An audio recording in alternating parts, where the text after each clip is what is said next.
என்னப்பா பண்ற? தம்பி என்ன பண்றேன்னு கேட்டேன். கஷ்டமா கொடுத்தீங்களா?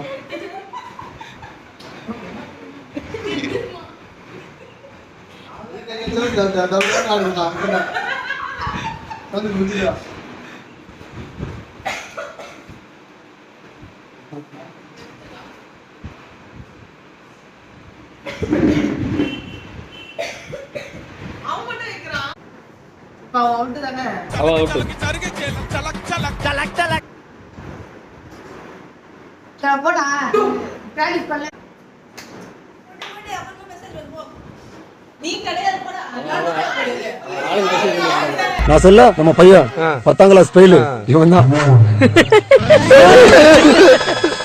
எப்படி சிரிச்ச முகமா இருக்கான் பார் நம்ம பையன்ல எப்படி